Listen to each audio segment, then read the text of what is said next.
Hello there everyone and welcome to another video with me, KJG. Today what we're doing is another science practical for you guys. We are today testing, I cannot get my words out today. The title today is the oxidation of iron 2 to iron 3 with oxygen. So we're going to do this experiment 2 times, one with heating, one without heating. But, I haven't even put these on yet. Fantastic. There's a fantastic start. Now you all get to see the living struggle, where I try and find out what hand goes in what glove, I should say. Right. I think, yes, I got it first time. Let's go. Fantastic. Right. Okay, didn't notice I didn't have them on. Fantastic, there we go. Okay. So, the equipment you're going to need today is a beaker, a funnel, hydrogen peroxide, test tubes, and I've already put the water in it so you don't have to see me struggle with that, 2 centimetres of water, heat-proof mat or tin tray, methylated spirits. Now I've put some of my methylated spirits in a smaller bottle, just for convenience. Going to see how that goes today. Something to cut the oxygen to the flame, a lighter to light the flame, and a measuring spoon, your heatproof glove, a flannel, iron sulfate or iron 2 sulfate,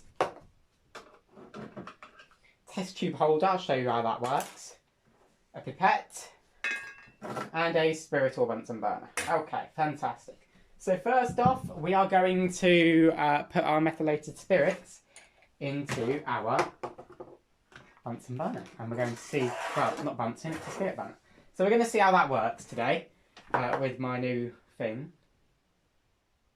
Just got to pull it up ever so slightly, so then fantastic. Fantastic, okay. So we have our new container with methylated spirits. And we're going to see if it works today. So,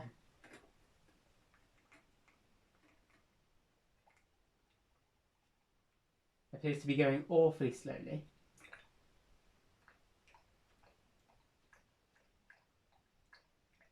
It does allow much more of a controlled pour though, so, you know, there's something. And I'm just going to wipe the top off of that one.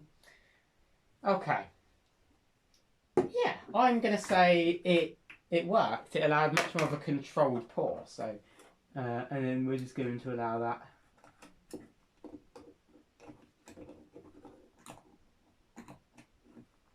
that one to soak up the wick there. Fantastic. Next step. Number 1. Oh, here we are, guys. Ensure you have all the correct safety precautions. Gloves and goggles. Check. Add half a measure of iron 2 sulfate with 2 centimetres of water in a test tube. So we're going to do without heating first. I can pop all that to the side. We then bring this one forward. This one is a test tube. Well, technically you can heat it, but it's a test tube. And then this one is a boiling tube, just for your reference. But half a measure of iron 2 sulfate with 2 centimetres of water in the test tube. We're going to do the non-heating first. So that is the test tube that we're not going to heat. Here is our measuring spoon, as you can see. And here is our iron 2 sulfate. Now, if I take that off and get half a measure. Half a measure. Now, it can be very difficult. Okay, there we go. There's half a measure. And add a few drops. So we are just going to dissolve it.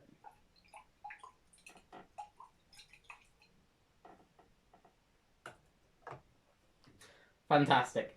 Now what we've got to do is we've got to add a few drops of hydrogen peroxide, and we need to see if there's a colour change. And if the colour change is different, heating it or not heating it. I don't think it will be much different. I just think it might happen a bit quicker or something. But I'm going to bring it closer now, as I always do when I'm dropping stuff. Going to bring it a bit closer now, and then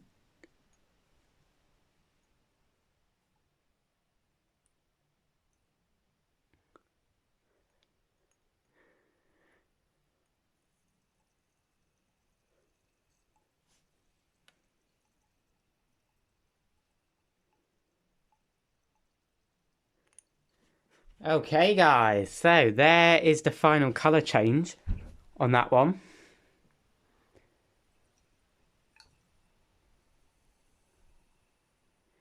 Okay. So that has gone a orangey yellow to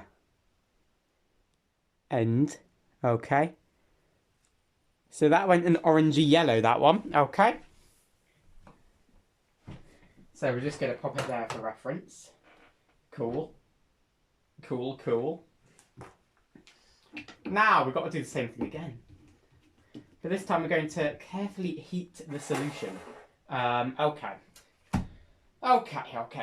So we've got that. That's all needed. Now, iron 2 sulfate. Obviously we have our fire extinguisher. Just in case.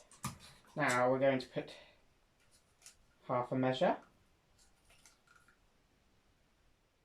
of that into a test tube. There we go. Pop the iron sulfate down there. Now, what I don't know is that if it wants us to add the hydrogen peroxide and then light it and then do it, or if it wants us to hold it and add the hydrogen peroxide. I'm going to add the hydrogen peroxide, then gently warm the solution is the key thing here. Okay, so just to show you how it works. This is a test tube holder, and as you can see, if you slide this metal thing down, it opens up wider, so you can fit the test tube in. So, open it to the bottom, pop it in, pop it round, and then we squeeze it shut like so. That's how it's held. Okay. And then we have our heat-proof glove. We're only going to warm it for a few seconds because I don't really feel the need to warm it for any longer than that, any longer period of time. And it's just going to go there while we do that. Okay, so for now, we are going to light it and see if there's a difference in colour change. However, what I'm going to do, so I'm going to get the hydrogen peroxide ready. Okay, so that's done. That can go in there. Okay.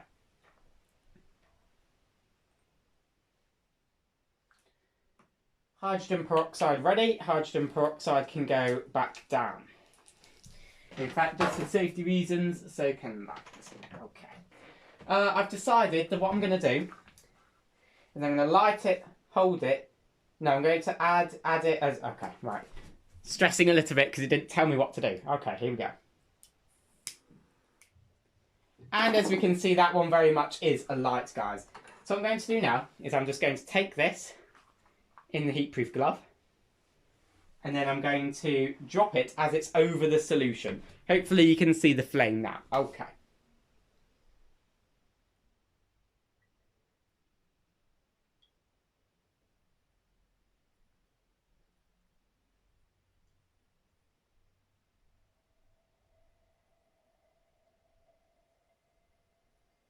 Okay.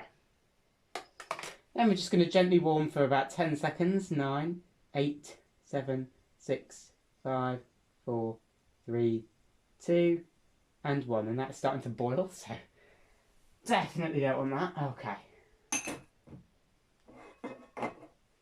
Okay. I'm actually going to show that to you. Okay, we got that. So that has gone sort of a brick orange rather than the transparent orange. Okay, and I will compare them both now. Okay, just... The one on the left is without heating. The one on the right is with heating. Okay. There we go. So we're going to put the very hot one into the beaker to cool down. Then we're going to put that one there. Now this probably isn't the best thing because it does create a partial vacuum when I do that, but there we go. Okay guys, so if you have done that at home, I'd be very surprised. But if you have, then your results would be, without heating, the solution colour change was a transparent, because you can sort of, well, is it transparent? You can sort of see through it. semi-transparent orange orange colour change, and with heating it goes a brick orange colour change. That's the results. Apart from that, have a lovely rest of the day. Until next time, guys, thanks for watching, and I shall see you next time. Sorry guys, just a quick little update actually. When I was packing away, the non-heated one actually turned brick orange as well, so there we go.